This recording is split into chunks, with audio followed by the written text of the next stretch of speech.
Rabbatul Bait, ibu itu di dalam bahasa Arab dengan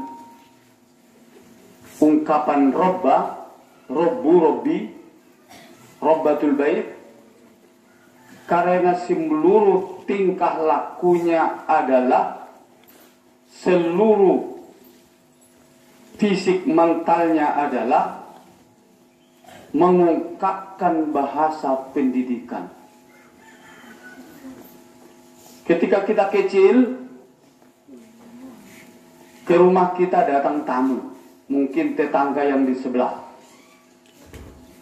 Ibu kita asik bicara, ayah kita asik bicara dengan tamu. Kita bermanja-manja, melintas di depan tamu, ribut, banyak permintaan.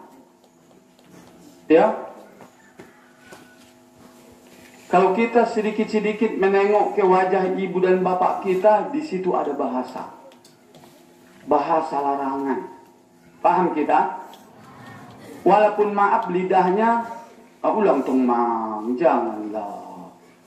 Tapi di atas alis matanya ada di situ garis mengatakan, mengungkapkan bahwa kita, perilaku kita saat itu sangat-sangat tidak cocok dan tidak baik. Berarti garis yang ada di muka ibu dan bapak kita adalah papan tulis yang siap untuk dibaca oleh anaknya kapanpun terjadi. Ketika ibu kita dan bapak kita pulang dari kerja, belum makan, peluhnya belum kering, ya, dia bawa beban dari sawah, dari ladang, bawa padi atau bawa kayu api. Ketika itu kita berdiri di depan tangga atau di atas tangga. Nah, perhatikanlah dahi atau kening muka ibu bapak kita. Di situ ada papan tulis. Kecapeannya hilang, kesusahan pikirannya akan hilang begitu anaknya menyambut dia dengan ramah. Ayah baya ayah, uma baya uma. Bagaimana? Apakah ibu kita saat itu menangis atau tersenyum? Tersenyum. Dipaksanya dia tersenyum. Kenapa? Menggembirakan anaknya. Berarti bibirnya juga adalah papan tulis. Bibirnya adalah tarbiyah. Begitulah seterusnya anak-anak sekalian. Begitulah seterusnya. Ketika kita menyalaminya di hari raya, anak-anak sekalian, ya, disempatkannya di hari yang sangat mulia itu. Mohon maaf dan izin semua dosaku ayah ibu. Ya mam, akulah yang tidak pandai mendidik. Katanya, tesuni beto, pauba makparamida. Disempatkannya di saat-saat bersih hari mulia itu untuk mendidik kita. Berarti ibu dan bapak kita pandai mencari waktu yang tepat untuk menyampaikan pendidikan. Subhanallah, luar biasa. Ibu Rabbatul Bait. Kata-kata Rabbah. Kata Nabi, tidak sah sholat kalau tidak baca Fatihah. Dalam hadis Nabi ada dua pernyataan. Pertama, la sholata liman lam yaqra bi ummil kitab. Selanjutnya, wa basmalah ayatun minha. Bismillah itu satu ayat dari Fatihah, kata Nabi. Anak-anakku semua, alhamdulillah. Dikomentari Nabi alhamdulillah ini. Apa? Begini, alhamdulillah ala kulli hal. Alhamdulillah itu dalam segala hal.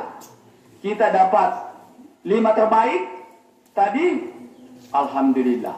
Kita belum dapat juga alhamdulillah. Diatur Nabi dengan lanjutan yang jelas. Kalau dapat apa yang dicita-cita, alhamdulillah. Wa bi nikmatihi tatimmus sholihat. Artinya, pujian itu fokuskan untuk kebaikan-kebaikan. Kemudian, kalau belum mendapat juga, tapi sudah berjuang, alhamdulillah ala kulli hal. Segala puji untuk Allah dalam segala hal. Berarti belum berhasilnya itu adalah rahmat. Itu cemeti, itu adalah cambuk seperti kata guru kita tadi. Artinya begini anak-anak sekalian, Ya, orang tua berkata, nasomanda potido namandapo. Kadang-kadang namanda potido terdapot. Coba jolo. Saya bukan menyuruh ya. Macopet tiba. Mana aku iba. Ya. Hei, buat efekku. Mana? Mana ada? Cakar. Aduh, tong. Haranin depan dapur. Hei, buat efekku. Dia dah bumi. Jadi nama dapur terdapur. Nah, indah dapur, indah terdapur. Artinya apa? Ada bahasa terbalik di sini. Bagi yang belum berhasil, ya, pada hakikatnya begitulah Tuhan, begitulah malaikat mengarahkan kita supaya bersungguh-sungguh. Saya sangat bergembira ketika kita terapkan penghafalan Quran untuk seluruh kita termasuk ibu bapak guru. Saya tidak terkecuali. Mahu baca marpupu-pupu. Namar naman dapur. Git manyolok, tuaw. Merahupu pulau, acik mau. Ya, kalau saya cubit saya yang sakit. Jadi, kemudian saya cari hikmah di balik kenapa saya tidak mendapat menghafal itu. Rupanya ada hikmah yang besar. Saya bersyukur tidak mendapat. Apa? Supaya saya sering membaca ayat itu. Setiap satu huruf kata Nabi dibalasi kalau berwudu. Ayo berapa lipat ganda. Kalau tidak berwudu, ayo berapa? Kan begitu. Alif lam mim tidak disebutkan satu kali huruf, tetapi alif satu huruf, lam dan mim satu huruf. Jadi kalau tidak dapat alif lam mim, dibaca dan dibaca terus, tentunya sering membaca alif lam mim. Di keseringannya itulah diberikan Allah penilaian dan diberikan imbalan pahala. Akhirnya apa? Beruntunglah tidak mendapat. Tapi jangan putus asa, jangan berhenti. Jangan berhenti. Paham kita? Bagi yang lekas mendapat, cepat mendapat, bersyukurlah. Kenapa? Karena pindah Quran ke dalam hati. Bagi yang belum, bersyukurlah. Akhirnya segalanya kita bersyukur. Bersyukur itu diungkapkan dengan alhamdulillah. Bagaimana alhamdulillah? Disinilah fokus pembicaraan saya. Di ujung anak-anak ada Robbi di situ. Alhamdulillahi Robbil Alamin. Apa Robbi? Dari kata-kata Robbi inilah lahirnya Fakultas Tarbiyah. Fakultas Tarbiyah. Fakultas Pendidikan. Penuh pujian. Artinya apa? Bapak Ibu Guru, saya sendiri, siapapun kita, anak kita lebih termotivasi kalau kita puji daripada kita caci. Anak kita lebih termotivasi dipuji daripada sering dicaci. Oh, malam loko bau bushe dope. Ingin dibu kotor bushe dope oto bushe. Ada lah kosong bau dua waya ni kemanya. Oh, yang dia ganteng orang sekalaram dia aku mau tu mama. Gua buat di kecamatan Bagas Mulu. Termotivasi dia. Jadi makanya ya pujian itu masuk Fatihah. Perlu pujian itu. Tapi pujian yang hakiki adalah kepada Allah. Kata-kata Robbi, lahirlah Fakultas Tarbiyah, lahirlah Fakultas Pendidikan yang kita bilang itu. Ya, dari sana lahirnya guru.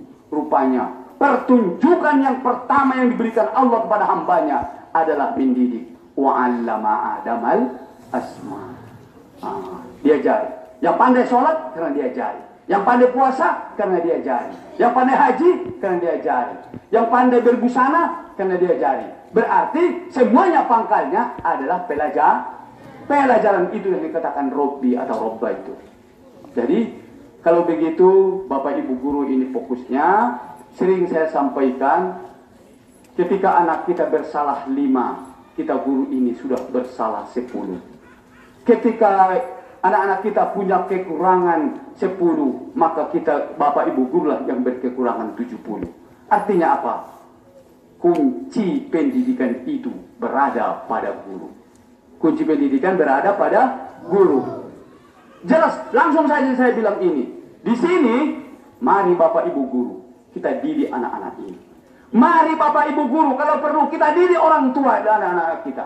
Berarti kita harus jadi guru kepada anak kita ini dan jadi guru kepada yang melahirkan anak kita ini. Sering di sini enak saja dia mengambil anaknya ke asrama tanpa sepatah kata. Orang Arab bilang la salam wala kalam. Tabo lalu membonceng. Jadi start dah human dapat bukti. Oh, itu nung dewasa lah ayat ibayo naro rasa. Inilah. Coba perhatikan anak sekalian. Ke depan jangan ada terjadi lagi. Waktu asar hari Selasa, hayya 'ala shalah dari masjid.